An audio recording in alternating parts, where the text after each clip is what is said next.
Salam Budi Luhur. Perkenalkan, nama saya Fajrin Kirana dengan NIM 193250323, jurusan akuntansi dari Fakultas Ekonomi dan Bisnis Universitas Budi Luhur. Pada kesempatan kali ini saya ingin menjelaskan materi tentang fungsi utama seorang pemimpin untuk penilaian ujian tengah semester pada mata kuliah kepemimpinan dengan dosen pengampu saya yaitu Bapak Dr. Muhammad Mabrur Taufik SAG SEMM. Sebelum membahas fungsi utama seorang pemimpin, mari kita bahas beberapa definisi kepemimpinan terlebih dahulu. Pengertian kepemimpinan menurut para ahli. Yang pertama, menurut Wahjo Sumijo, kepemimpinan merupakan kemampuan seseorang yang meliputi kepribadian, kemampuan serta kesanggupan yang tidak dapat dipisahkan dengan kedudukan, gaya, dan perilaku pemimpin, serta interaksinya terhadap pengikut dan situasi.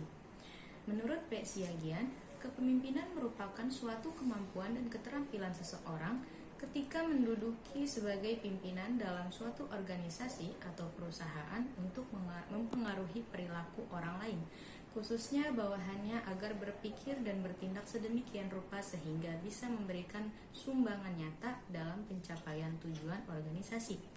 Menurut George R. Terry, kepemimpinan adalah suatu kegiatan mempengaruhi orang lain agar diarahkan untuk mewujudkan tujuan organisasi.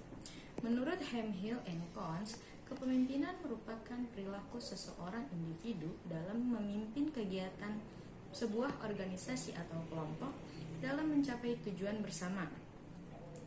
Tujuan dari kepemimpinan itu sendiri yaitu yang pertama, untuk mencapai tujuan.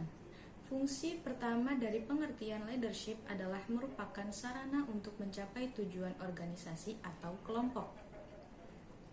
Yang kedua, memotivasi orang lain. Tujuan selanjutnya dari kepemimpinan adalah untuk memotivasi orang lain atau mempertahankan dan meningkatkan motivasi dalam diri mereka. Bukan hanya untuk mewujudkan tujuan perusahaan, namun juga memotivasi orang-orang yang berkaitan dengan organisasi dan perusahaan. Artinya, pemimpin harus bisa mendorong pengikut atau bawahan untuk terus termotivasi agar tujuan tercapai. Dibahas tentang tujuan kepemimpinan, selanjutnya kami ingin bahas tentang fungsi kepemimpinan, yaitu yang pertama, fungsi instruktif.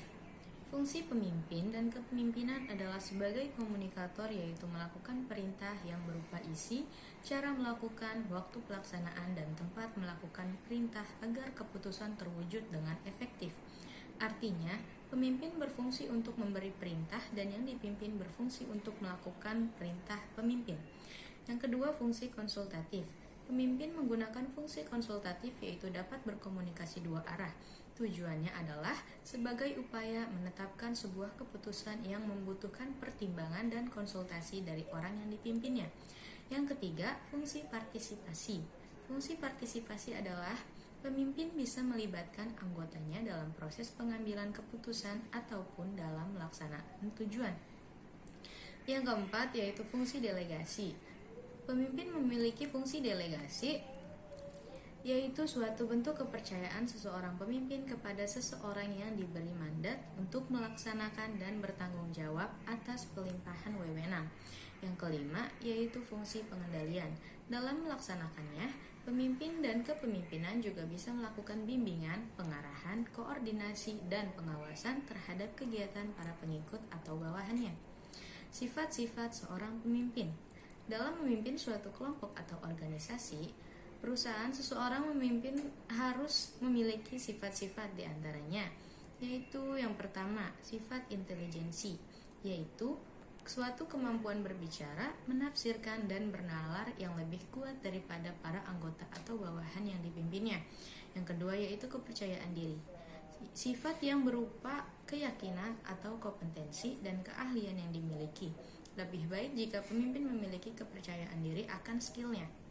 Yang ketiga, determinasi, yaitu kemampuan untuk menyelesaikan pekerjaan yang meliputi ciri seperti berinisiatif, kegigihan, mempengaruhi, dan cenderung mengarahkan anggotanya untuk melakukan perintah demi tujuan organisasi.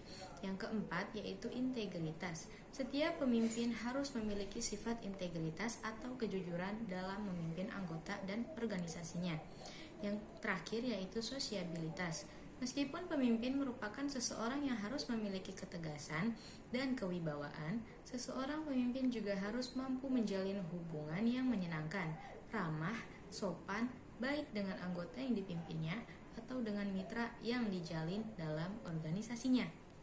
Masuk ke materi utama yang ingin saya bahas, yaitu fungsi utama pemimpin. Fungsi utama seorang pemimpin diantaranya yaitu yang pertama, pemimpin sebagai pelaksana, yang kedua, pemimpin sebagai perencana, yang ketiga, pemimpin sebagai seorang ahli, yang keempat, mewakili kelompok dalam tindakan keluar, yang kelima, mengawasi hubungan antar anggota kelompok, yang keenam, bertindak sebagai pemberi ganjaran dan hukuman, yang ketujuh, bertindak sebagai wasit dan penengah, yang kedelapan, pemimpin sebagai lambang daripada kelompok, yang kesembilan, pemimpin sebagai pemegang tanggung jawab para anggota kelompok. Sekian dari materi yang saya bahas, yaitu fungsi utama seorang pemimpin. Kurang lebihnya mohon maaf. Saya akhiri. Wassalamualaikum warahmatullahi wabarakatuh. Salam budi luhur.